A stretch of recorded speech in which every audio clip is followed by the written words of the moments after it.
Well, hi, and thanks for stopping by the Pellets and Pistons Airgun channel. We've got something a little bit unusual for you folks. I haven't done one of these videos before. I guess as my channel grows, I'll be approached more and more often by manufacturers and distributors of different products to see if I'd be willing to evaluate them on the channel. Now, I was approached by this company. This is CVLife. They're an importer of Chinese optics. And they approached me and asked me if I'd be willing to review one of their scopes on the channel. So my first question was, do you think your scope is up to the task of handling Springer recoil, that double snap recoil that Springers are famous for, which ruins a lot of scopes? The gentleman that I was in contact with checked with one of the engineers or designers of the scope, and he was told, yes, it will handle Springer recoil. So that's why I agreed to go ahead and do this video.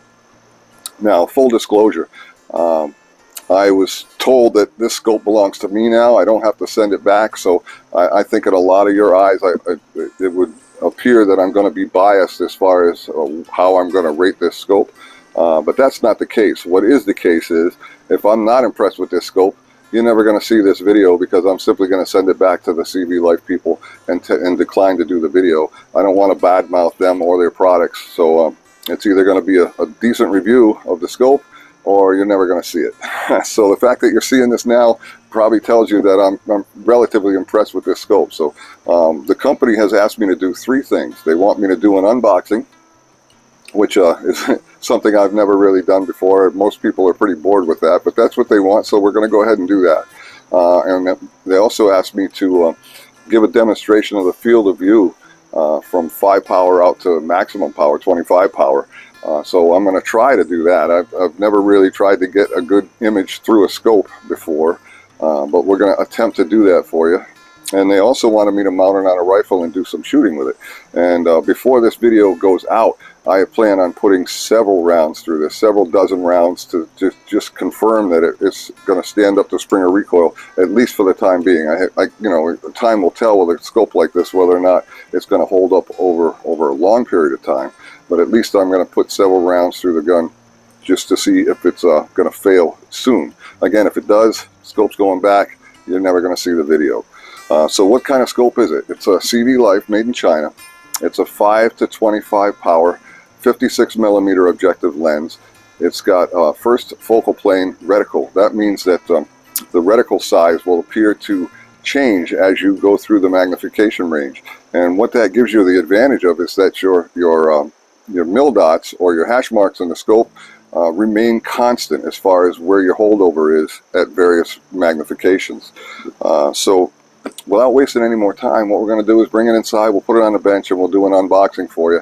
And then from there, we'll try to get an image through the scope. And then lastly, we'll do some shooting with it and see what we think of this scope. So at any rate, this ought to be fun. Stick around. Thanks again for stopping by the Pellets and Pistons Airgun channel.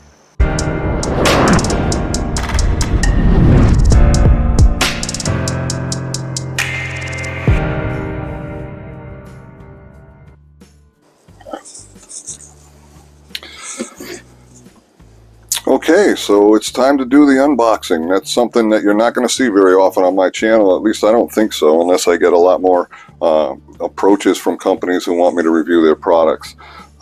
So let's see, what's on the box? Not much. There's a product number over here that doesn't tell us anything, but I guess it tells the vendor what he's pulling off the shelf. Okay, so there's one little sticker on the bottom of the box. First thing I notice is it says made in China.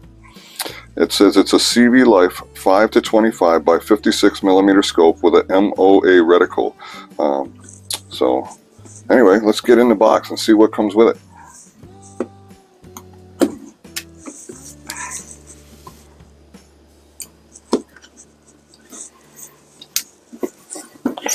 All right. It's a nice box. It's heavy cardboard, so it's packaged pretty nicely. Take this foam out of the way, and the first thing I see is some written instructions. CVLife 5 to 25 by 56 first focal plane rifle scope. I think I mentioned this has a 34 millimeter tube. That's pretty cool. That's pretty impressive. So it's a very well printed manual, or leaflet that comes with the scope. It does explain the difference between your mil dot reticle and your MOA reticle, which is kind of cool. I guess the scope is available in either or. In this case, it's the MOA.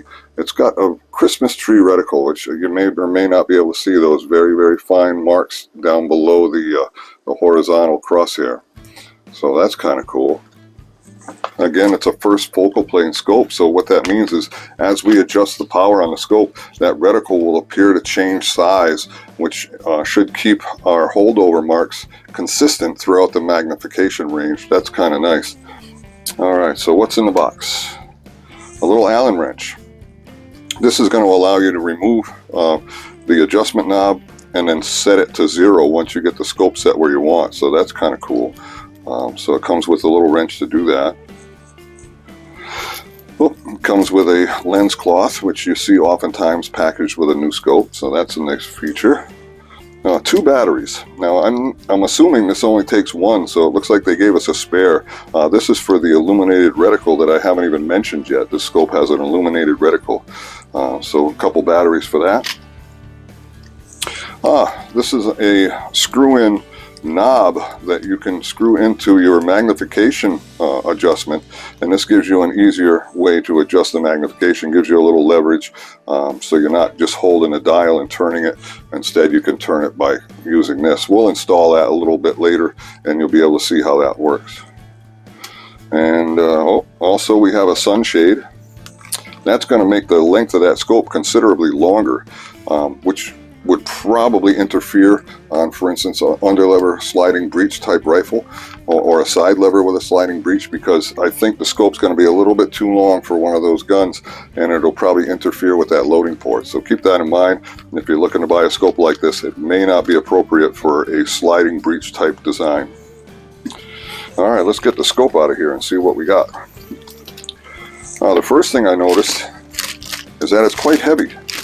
I don't know what it weighs. We'll put it on a scale and we'll give you an idea what it weighs. We'll take this out of here.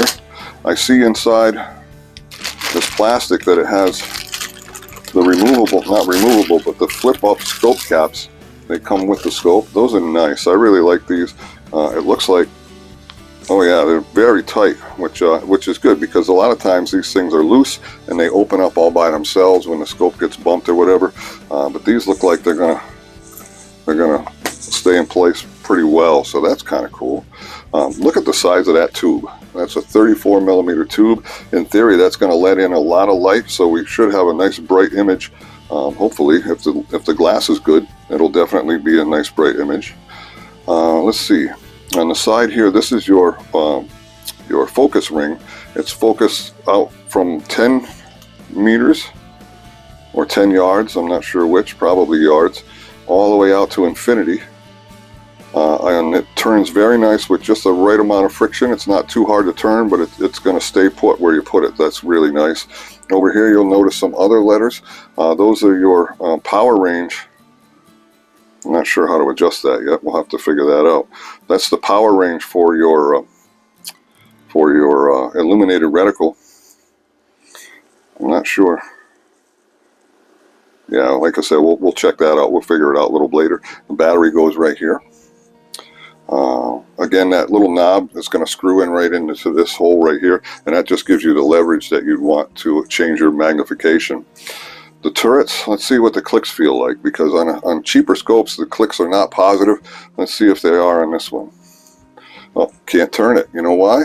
Because this has got a feature that you're only going to find on some of the nicer scopes. In order to adjust the windage on this scope, you're going to have to pull outward with the adjustment knob. Then you can turn it. Oh, those clicks are very positive. Very, very, very nice. Quiet. They're not really audible, but you can definitely feel each individual detent. It feels very precise, and the friction is just right. So I like that a lot. Once you get it where you want, push it back down, and then it can't be turned, so you can hold zero that way. The elevation turret does not have that feature, so it's always available to turn up and down, which is kind of nice, because a lot of guys, especially your field target guys, are going to want to be able to adjust that up and down range, assuming they're not shooting the hunter class, because you're not allowed to touch those knobs in field target. But yeah, very nice. I like that too. So I guess what's next is to take it outside, and we'll try to get a camera angle through the lens and give you an idea of what it looks like, what the magnification range looks like, what the reticle looks like, and what your field of view looks like at various ranges. So let's do that, and I'll be right back with you outside. Okay, so here we're going to do a little zooming in and out again. I want you to pay attention to two things. First is the field of view, the way it changes as we go from 5 power all the way up to 25 power. This is at 25 yards that you're looking at the contrast here. You can see the reticle and how fine it is. A very precise reticle. Because it's illuminated, it'll still be useful in low light. Okay, so here we're going to use the scope cam so we can see the shots as we do a 6-shot group. Keep in mind, I'm not really shooting for accuracy. I'm not using the pellets that this rifle likes the best. I'm just trying to give you a look through the scope as we do a little bit of shooting. I also did not edit out the time in between shots, because as I raise the rifle to cock it, you get a really good image of what that reticle looks like when you have the blue sky background. So I left that in.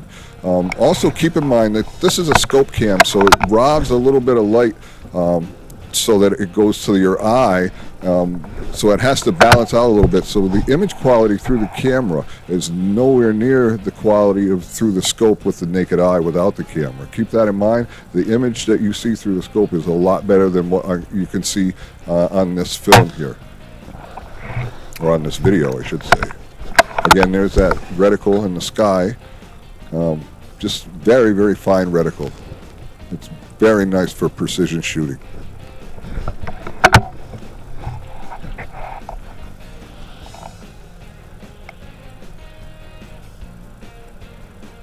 You can see that I still need to zero the rifle because I'm shooting a little bit low here, and I'm not really holding a very tight group either. But that's all right. We were not interested in how accurate I can shoot the rifle. We're just showing you what it looks like as you use the scope through the scope cam. This is something new again that we added to the channel for this season. We're going to be able to show you through the scope views as we do our shooting. We'll do that in some of the videos, not all of them, because it's a very time-consuming process to get it set up properly. But as you can see, it does a good job, so we are going to put it to use on the channel. Last shot here. And that's that. Okay, so what do we think about the scope? What can we say that I haven't told you already? Let's go over a little bit with, as far as features go, and then we'll talk about what I think of the product. First of all, it's a CVLife Bear Swift scope, and the only reason I know it's a Bear Swift is because I went on the CVLife website and looked it up. Nowhere on the box or on the scope itself does it say Bear Swift, but that is what it is if you're looking for the scope on the CVLife website. It's a 5-25 by 56 millimeter. It's got a 34 millimeter tube, which lets a lot of light in. Looks good, really nice sight picture. It's first focal plane. It weighs just about 2 pounds, 1.9 pounds. So that's a heavy scope. On a heavy recoiling gun, you may have some issues with the scope moving. I certainly did. I ended up buying a $100 set of rings instead of using the cheap Chinese ones that I was trying to get to work with the gun. I was able to get it zeroed with those, but it didn't stay zero for too long. The scope started sliding around. So I invested over $100 in a pair of sports match mounts. And then I went ahead and put a scope stop behind the front ring here, just to ensure that it wasn't going to move. And so far it's been holding up really good. So if you're going to put it on a heavy springer, you're going to have to invest in a really good mounting system and possibly a scope stop, just because it's a heavy scope. So that recoil is going to want to make it loosen up and slide around on you. So consider that as well. Each click is a quarter minute of angle, which a quarter-inch minute of angle, which is something that you folks are used to. That's pretty much typical throughout the scope lines that I've seen. That's 13.7 inches long, so that makes it a little bit too long for your sliding breech type rifles like the Diana Model 48 and so forth, or the HW 97 or 57, these underlevers with the sliding breech that opens up, a long scope like that is probably going to interfere with you being able to load your rifle. So keep that in mind. But on any break barrel style air rifle, I would highly recommend this scope. It's holding up to the recoil quite well, even though it loosened up. But now that the good mounts and scope stopper in place, it's not moving at all, and it's holding up. I've put about 200 shots through it so far with the scope on, no issues. I mean, I can't tell you how how many shots I'm going to get through if this if the scope is going to break down at some point. I really can't tell you that, but I can tell you that it's held up well for just about 200 shots. So I'm impressed. I think it'll do pretty good on this gun. Pretty clear glass. It retails for about $330. I'm sure you could find it cheaper if you looked around or possibly waited for a sale. And I'm just really impressed. I think it's a great scope. All right, and getting off topic a little bit, I want to talk to you guys about the channel. I want to talk to you about my hunting and so on and so forth. So a lot of you have noticed that I haven't been here for the last couple of months, and that's because I've been in the woods doing some hunting. And while I was in the woods, I felt so much more relaxed. It was such a weight off my shoulders, and that was because I wasn't under the pressure to get a video out every single week to you guys. That takes a lot of time. Between editing and filming, it oftentimes takes me about 8 hours to produce a video.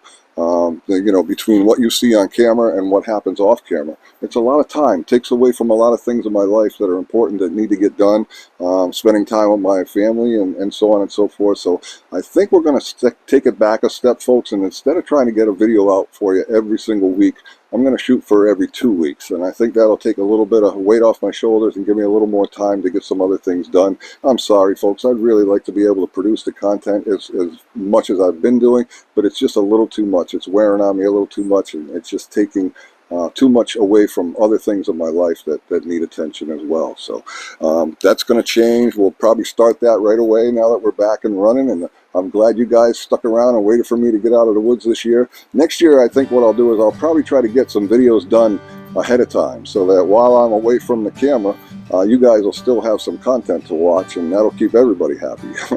I'm sorry, I think I scared a few of you guys because I haven't been around and you didn't catch my last video, but I'm back. We're going to do some more airgun work. I've got a Cometa Model 220 to evaluate. That's probably going to be the next video. Good friend of mine just opened a new airgun company called Keystone Airguns out of Pennsylvania. Look him up online. He's selling a Cometa line of guns, and I think you might be impressed. I know I was. So stick around next week. Come back and check that gun out. So for now, I want to ring the bell and celebrate this wonderful scope with this Walther LGV rifle. A wonderful rifle as well. We're going to reach out there at 60 yards and see if we can't make that bell sing for the camera today.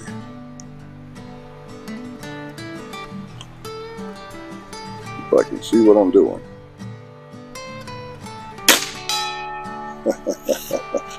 That was a nice ring. So I want to thank you folks for stopping by the Pellets and Pistons Airgun channel. Thanks for coming back and tuning in. I want to ask you to give me a thumbs up if you enjoyed this video, and by all means hit the bell if you'd like to be reminded of future videos. Thanks so much, folks. Have a great day.